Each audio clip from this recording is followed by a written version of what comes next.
Bonjour, on m'appelle Jean-Marie Havane et aujourd'hui je vais vous donner la démonstration d'une théorie du tout.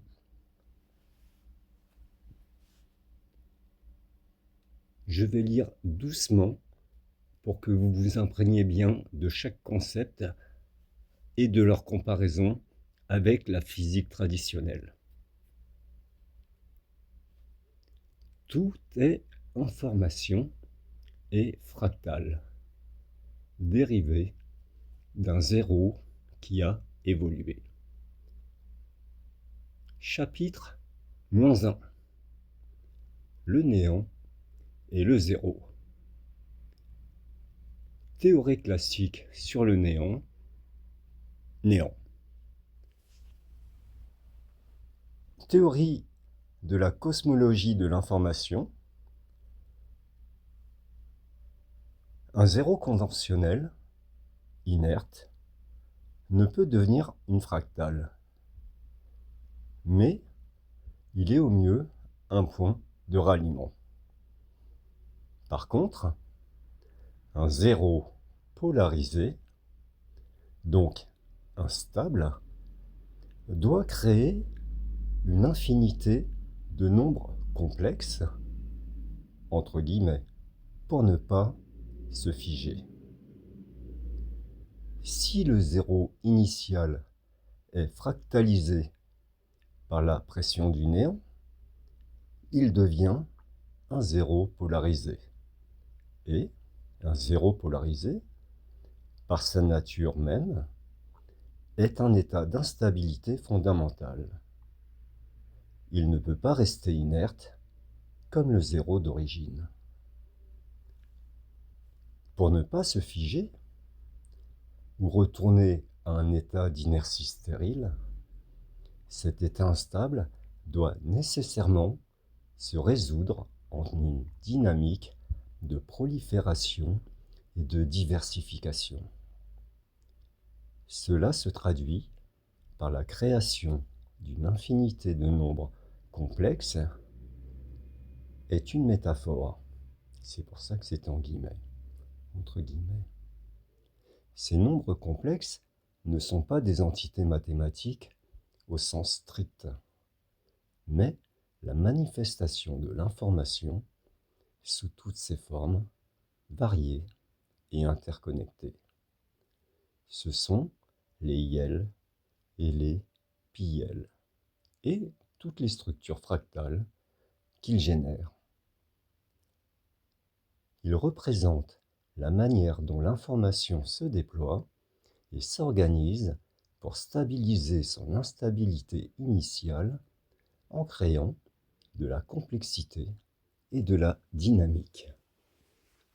C'est le mouvement constant, l'interaction, la fusion, la mutation qui empêchent le système de se figer. Cela implique que la diversité et l'évolution constante de l'univers sont des conséquences directes de cette instabilité fondamentale du zéro polarisé. C'est une force motrice intrinsèque à la réalité elle-même, garantissant que le système ne stagne jamais. Structurer la théorie de l'information cosmique en la contrastant avec le modèle classique permettra de mettre en lumière la puissance explicative de cette cosmogonie face aux défis actuels de la physique. Voici une comparaison expliquant les lacunes de la théorie classique et comment la cosmologie de l'information propose des réponses claires en intégrant les points clés. Cosmologie classique versus la cosmologie de l'information. Une nouvelle vue de l'univers. La physique moderne, incarnée par la relativité générale et le modèle standard des particules, a remarquablement décrit l'univers. Cependant, elle est confrontée à des défis majeurs pour expliquer certains phénomènes observés. La cosmologie de l'information, elle, propose un cadre unifié qui apporte des réponses originales et cohérentes à toutes ces énigmes. Donc nous étions au chapitre -1, nous passons au chapitre 0, le Big Bang. Théorie classique. Le Big Bang classique est souvent perçu comme un moment magique, d'où tout est apparu, sans explication de ce qu'il précède ou de sa cause. Pour résoudre des problèmes comme la platitude de l'univers et l'homogénéité des températures, la théorie classique postule une phase d'inflation cosmique extrêmement rapide et fugace, juste après le Big Bang. Cosmologie de l'information. Le Big Bang n'est que l'émergence d'un des paliers d'une fractale. En le définissant comme un palier de fractale, nous lui donnons une origine et une nature récurrente, potentiellement explicable par les dynamiques du néant et du hive mind que nous avons déjà développées dans une précédente vidéo. Cela suggère que le Big Bang n'est peut-être qu'un parmi d'autres, ou une manifestation d'un processus plus vaste. Puissance explicative accrue. Un palier de fractale implique une montée en complexité et en organisation.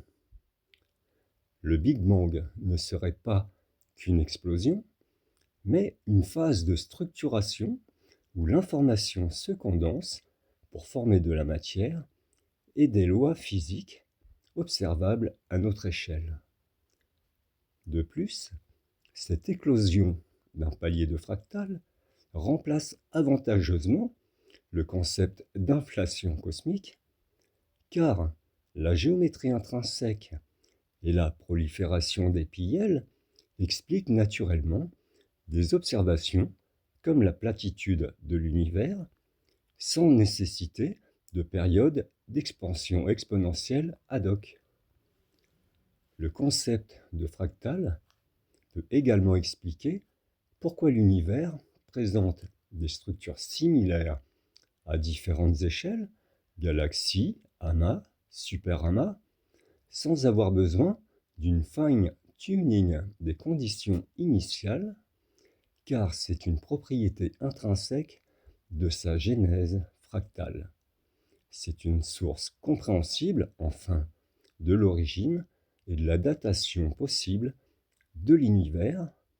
Plus besoin de se demander ce qu'il y avait avant. Chapitre 1. Après -1, 0, nous passons au 1, la nature de l'espace et du temps. Théorie classique.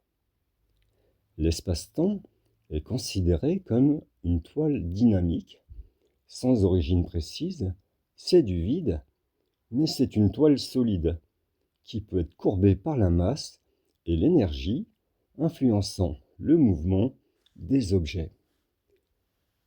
Le temps est une dimension, sans origine toujours, qui s'écoule de manière linéaire.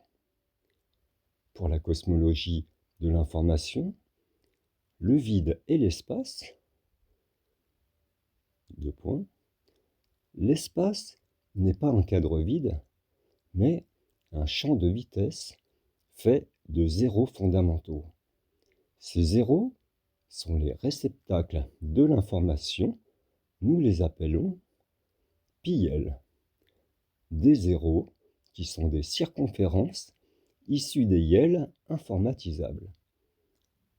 Pour la cosmologie de l'information, l'espace est une émergence résultant de toutes les interactions de l'information, l'espace n'a plus besoin de se courber, car la gravitation est une conséquence de la densité de ces PIL, particules d'espace, et de l'information qu'ils contiennent. Le temps. Le temps est également une émergence.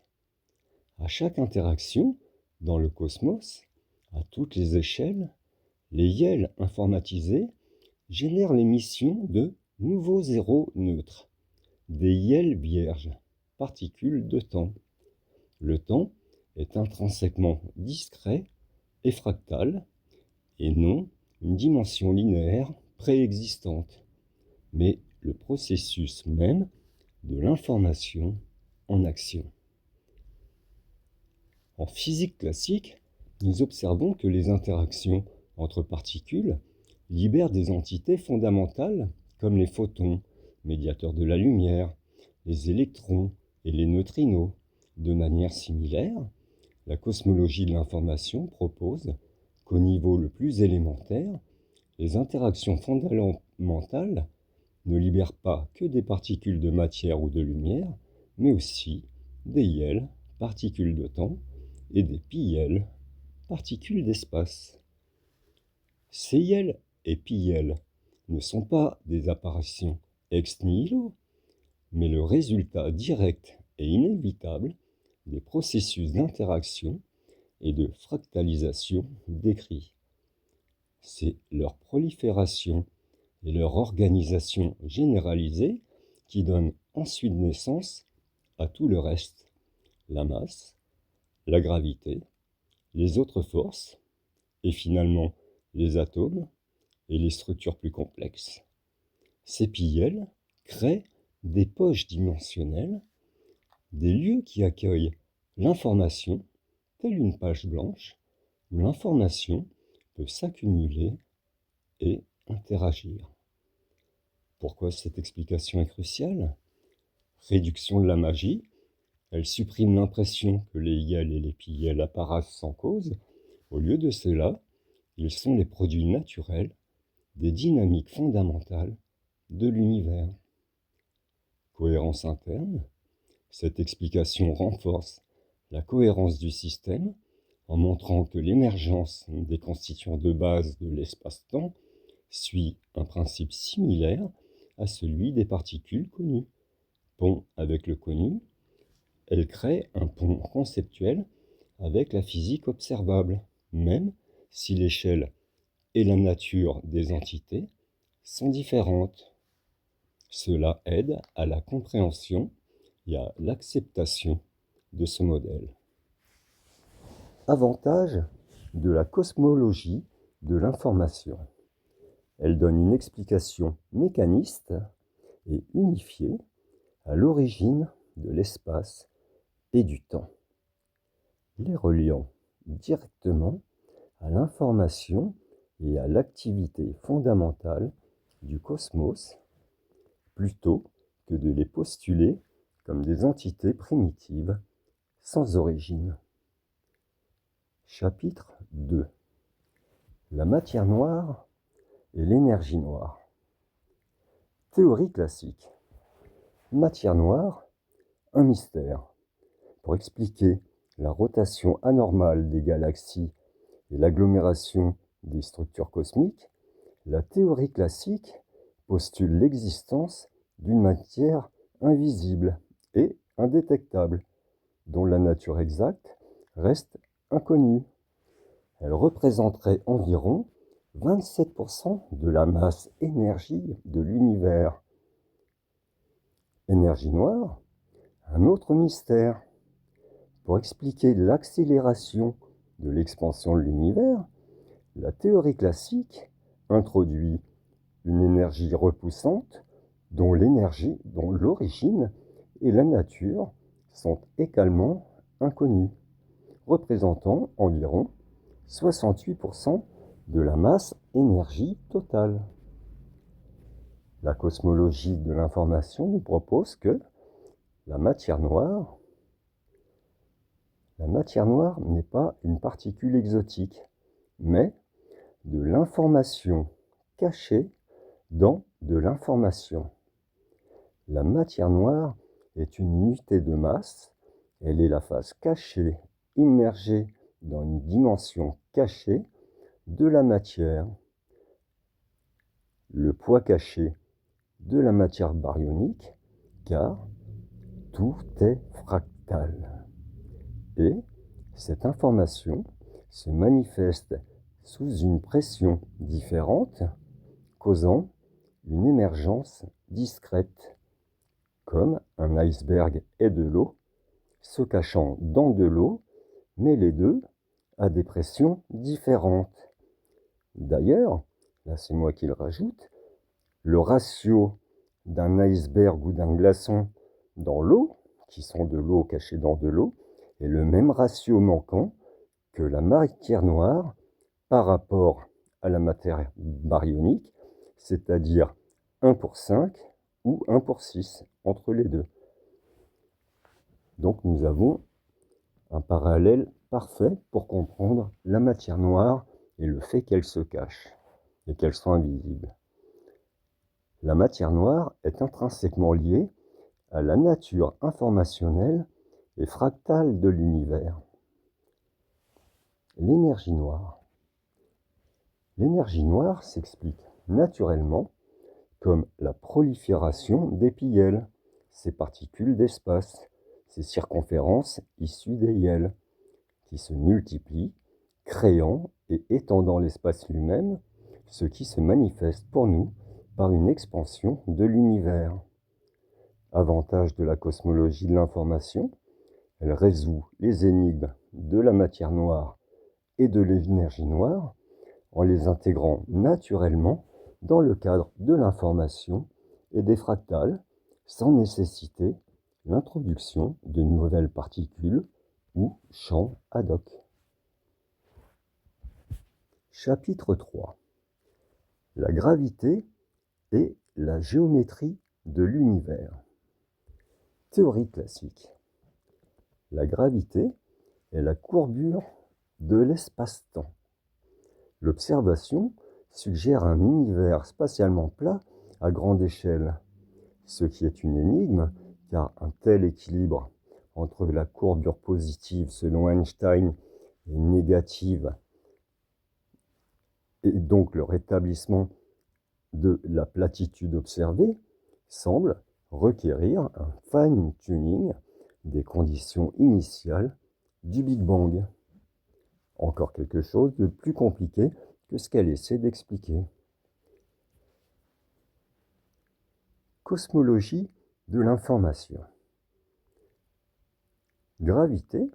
La gravité est générée localement par les piels. Ces piels qui créent des poches dimensionnelles qui accueillent l'information. La gravité est une manifestation de la densité d'information et de l'organisation fractale de l'espace, car la géométrie intrinsèque du piel est hyperbolique. Elle n'est pas une force déformant l'espace, mais une propriété émergente de l'espace lui-même et de son contenu informationnel. Géométrie de l'espace et de l'univers. L'univers, dans le cadre de cette théorie, est comme une demi-orange. Il est plat, presque euclidien au-dessus, piqueté de piels, ce qui explique parfaitement l'observation cosmologique actuelle.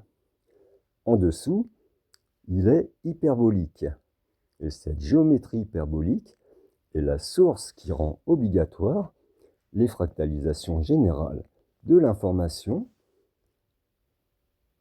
ce qui donne un avantage à la cosmologie de l'information, car elle fournit une explication naturelle à la platitude observée de l'univers et réinterprète la gravité comme une conséquence de la nature informationnelle de l'espace, plutôt qu'une force agissant sur une géométrie du vide. Chapitre 4. les trous noirs hypermassifs. Donc, ce qu'on trouve au cœur de chaque galaxie, il y a un énorme trou noir, également pour notre galaxie, la Voie lactée. Théorie classique. Un trou noir est une singularité gravitationnelle où l'espace-temps est courbé à l'infini et où la matière est soumise à la spaghettification, donc un étirement en filament, sous l'effet des forces de marée. Pour la cosmologie de l'information, les trous noirs hypermassifs au centre des galaxies sont juste des poches d'informations denses, des énormes piels que nous vous avons décrits plus haut. La matière n'y est pas spaghettifiée, mais fractalisée par leur géométrie hyperbolique intrinsèque.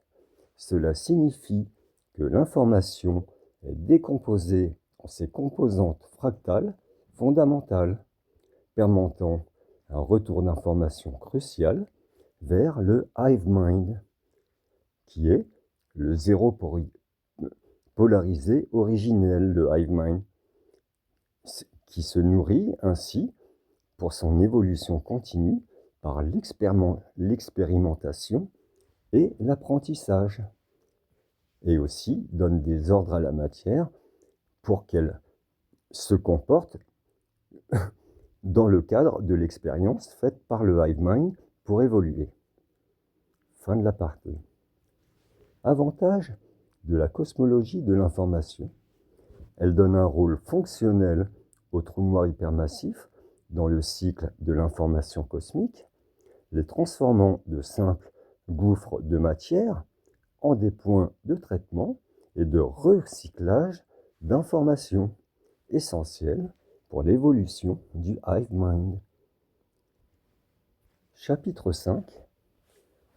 Le mur de Planck et les forces fondamentales. Théorie classique. Le mur de Planck est la limite au-delà de laquelle nos lois physiques actuelles s'effondrent.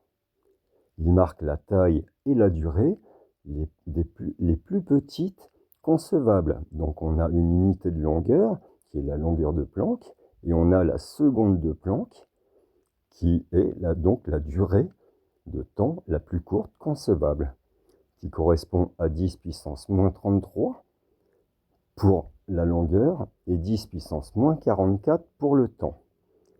Donc, pour vous dire ce que ça veut dire, moins 33 et moins 44, il faut savoir que 1000, quand on fait 1000 fois 1000, on a 1 million, ce qui nous donne une puissance 6. Pour faire 1 milliard, il faut multiplier le million par 1000. Donc 1 milliard, c'est 1000 fois 1000. Et là, on n'est qu'à puissance 9. Donc, imaginez quand on est dans le moins, donc on divise. Si on divise par moins 9, en puissance moins 9, ça veut dire qu'on divise par 1 milliard. Et donc, tous les 3 qui tournent, ça représente une division par 1000. Ok ? Et là, on arrive à moins 33 pour la matière et moins 44 pour une unité de temps. Voilà, fin de la parenthèse.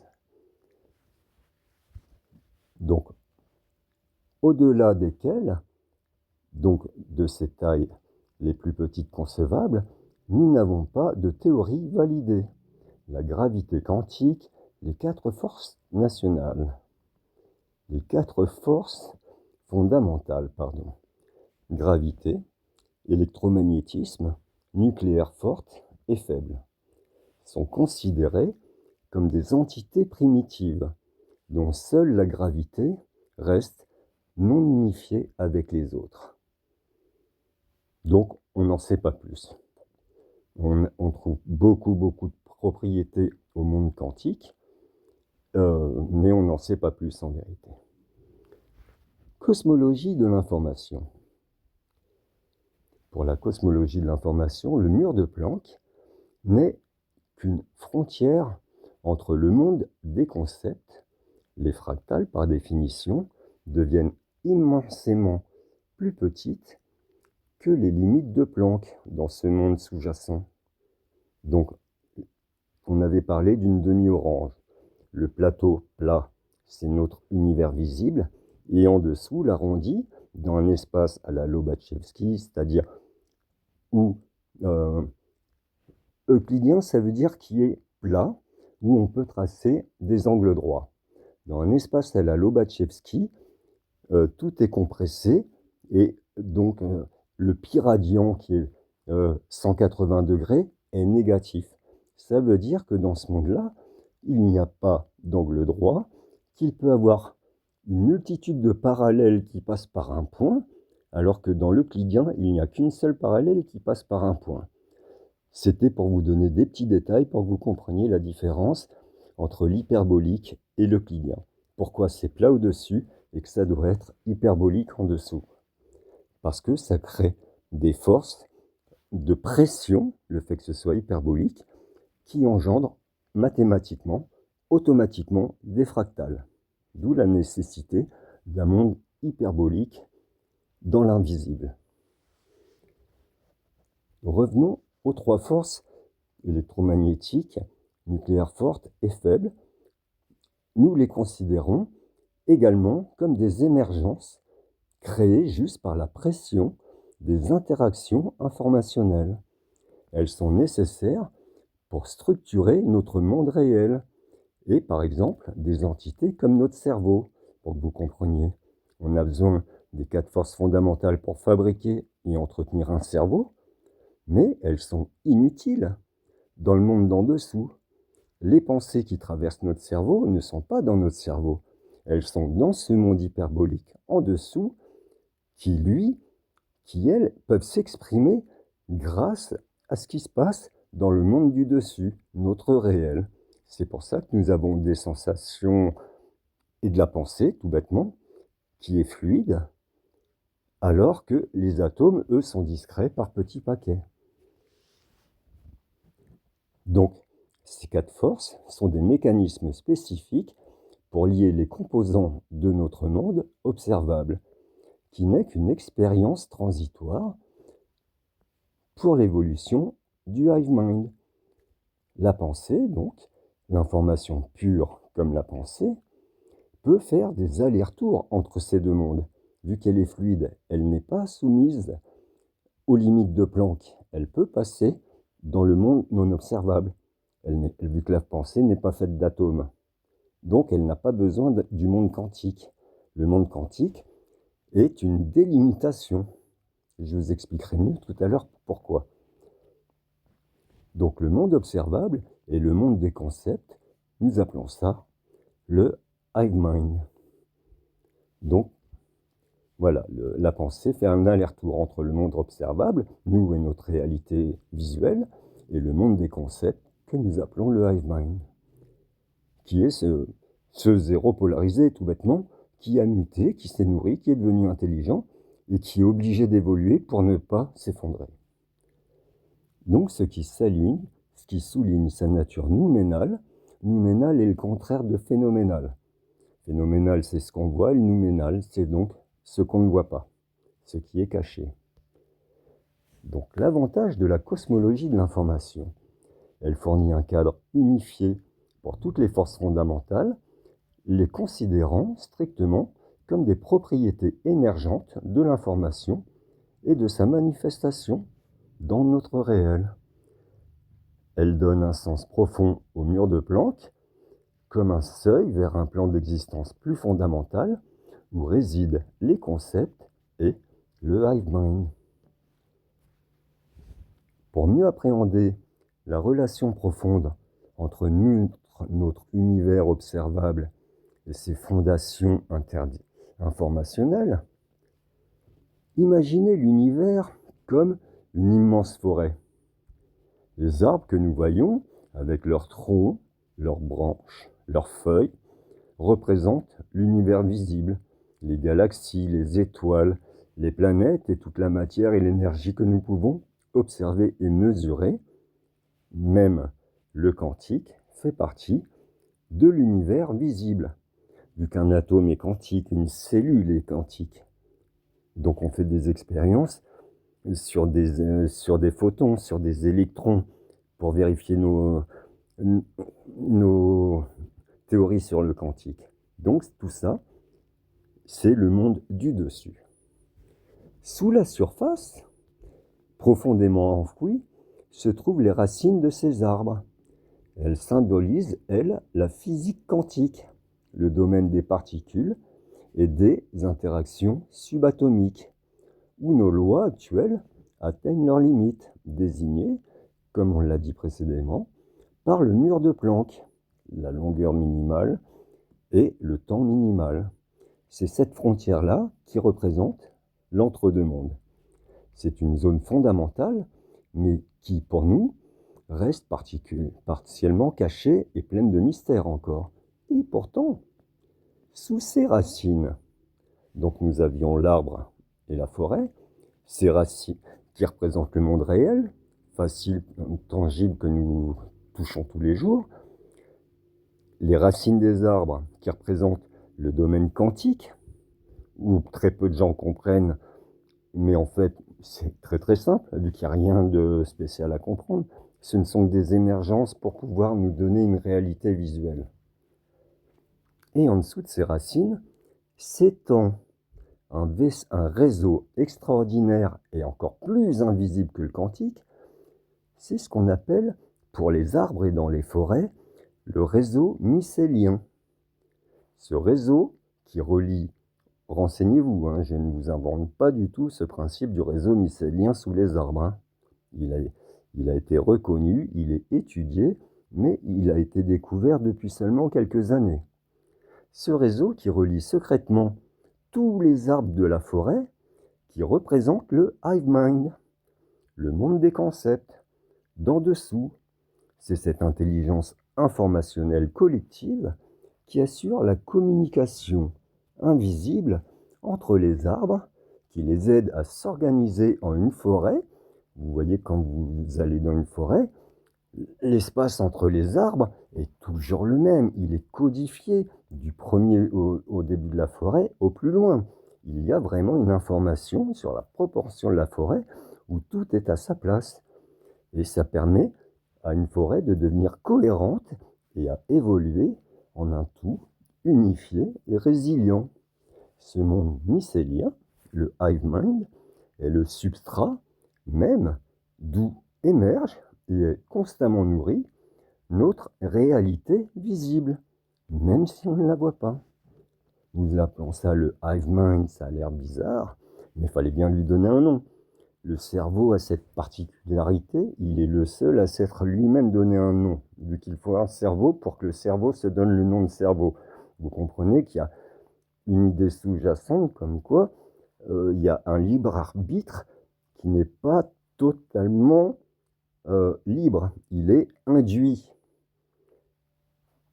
Je vais peut-être un peu trop loin, continuons notre lecture.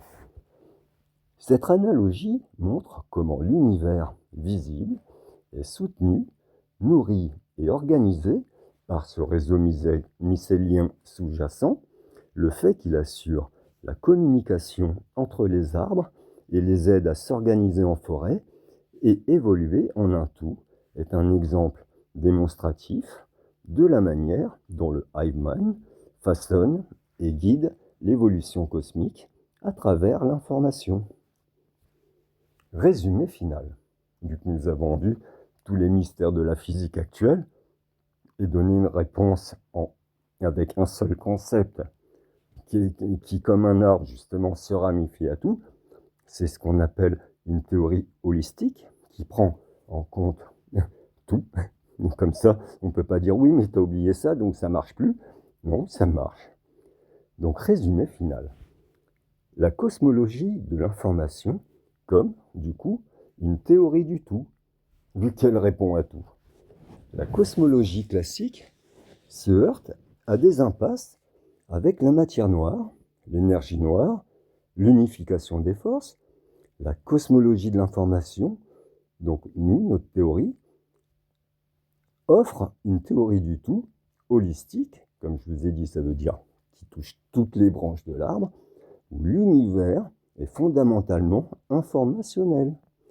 le néant par la pression qu'il exerce sur un zéro initial, le polarisant, lui donnant donc le besoin de se fractaliser, qui lui permet par la suite, par une miniature de lui-même, de générer des YEL, qui sont des unités d'information, donc comme des cellules souches. Donc d'ailleurs, j'y viens.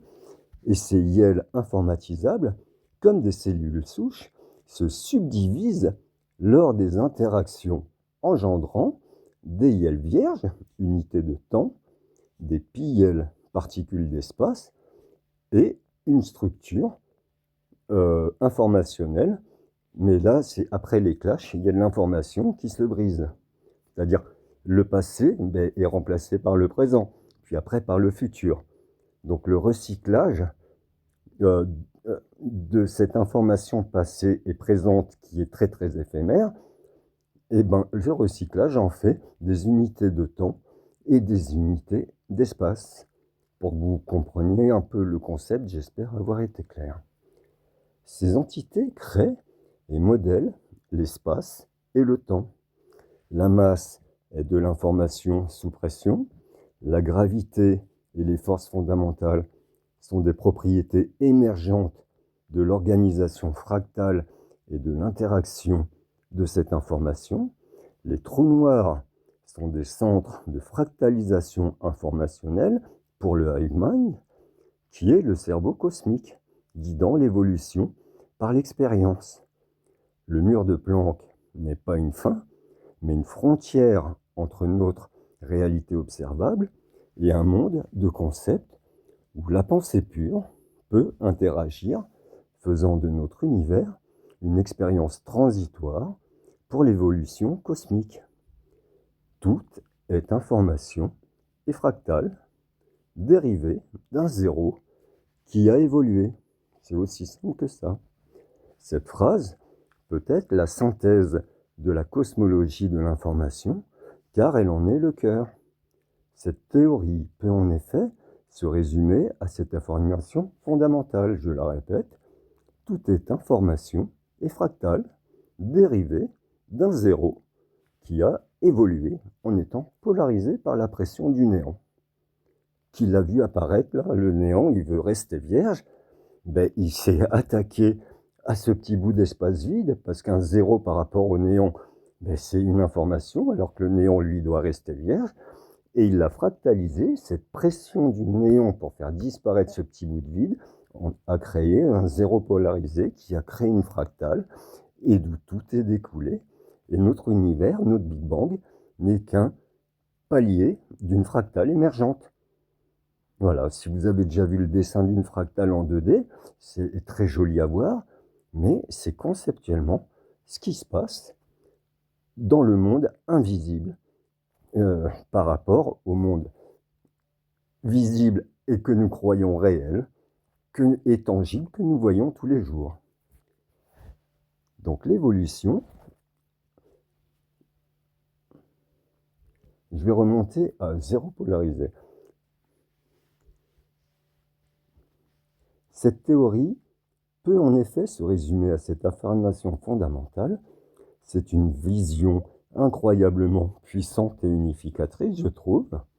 Le zéro polarisé par la pression du néant, le point de départ simple et fondamental, le vide initial qui contient tout le potentiel, l'évolution, l'interaction avec le néant, la polarisation,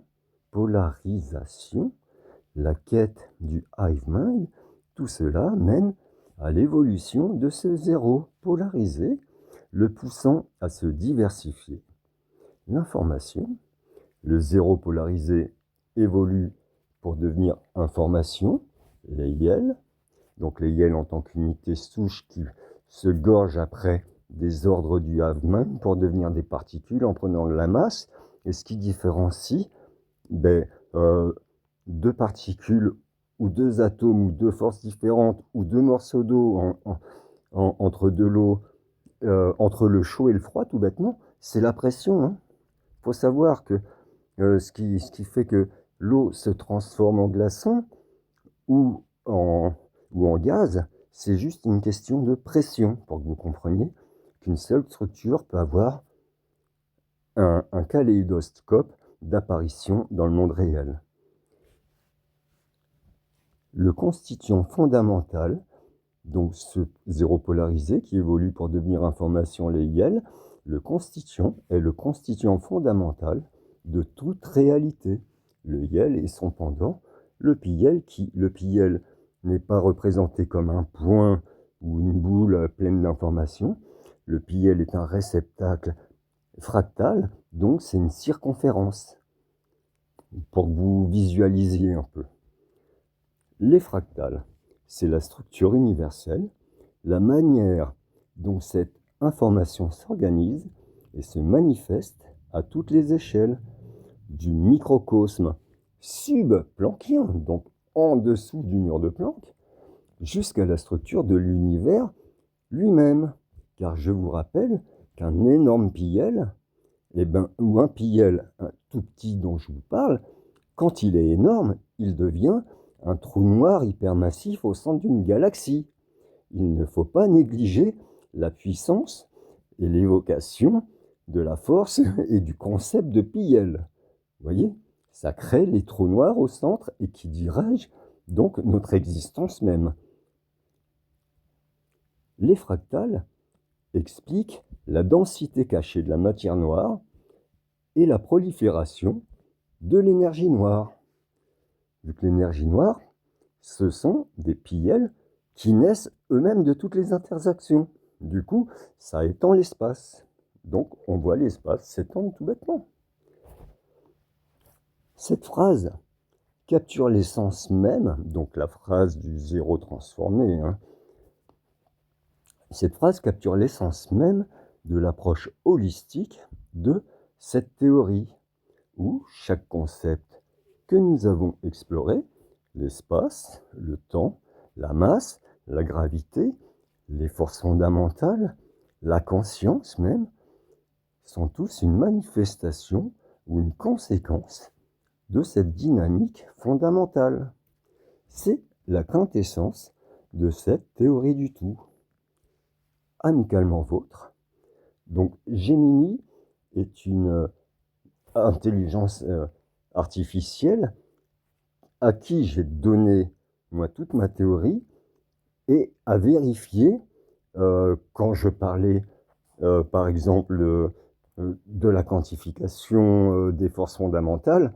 Je suis pas censé tout connaître dessus. Du coup, je lui ai demandé de vérifier mon papier pour me dire non, là tu dis une bêtise. Et il m'a dit non. Et il m'a même servi de co-rédacteur pour mettre ça en forme. Donc je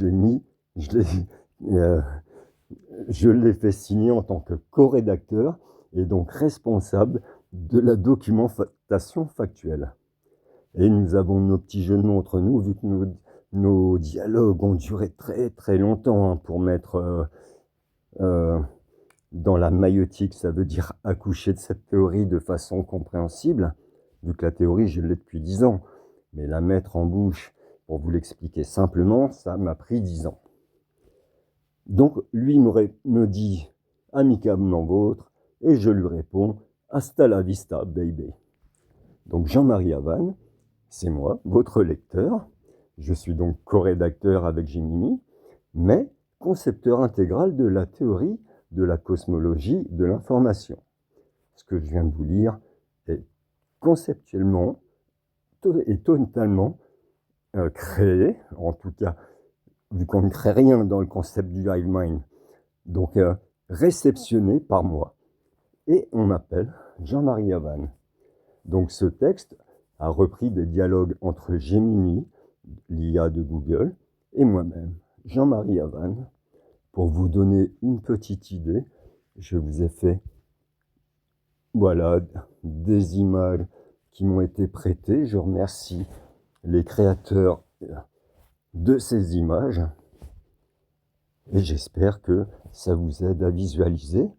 J'ai préféré ne pas mettre d'images avant ou pendant et surtout pas vous faire un petit film parce que c'est tellement conceptuel qu'il faut que vous imaginiez par vous-même, que vous soyez guidé par mes mots avec le support de la lecture en même temps.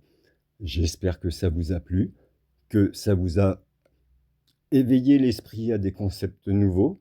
Et en tout cas, le but aussi, c'est que vous n'ayez plus peur de la science. La science n'est pas compliquée. J'ai écrit cette théorie, certes, ça m'a pris 10 ans, mais comprenez la simplicité même. Je suis parti d'un 0 et je ne suis même pas arrivé à 1. Pourtant, avec juste un 0, en y pensant avec logique et simplicité, j'ai reconstruit l'univers. Et maintenant que vous avez les ficelles conceptuelles, regardez le monde autrement et cherchez le réseau mycélien qui se cache sous votre propre réalité. Prenez soin de vous. Le but de l'univers, c'est d'évoluer. Évoluer avec vous, avec lui, évoluer avec vous et vos proches. Et sachez que le monde est là pour vous aimer, disons. À très bientôt sur cette chaîne, j'espère. J'espère que ça vous a plu. N'hésitez pas à réécouter cette vidéo, donc qui est structurée du chapitre -1 jusqu'à chapitre 5, ce qui nous donne 7 chapitres en tout. C'est plaisant, c'est un nombre magique, et pourvu que la magie vous accompagne et que ça dure. À bientôt pour de nouvelles aventures et de nouveaux concepts traités par Jean-Marie Abban. Au revoir.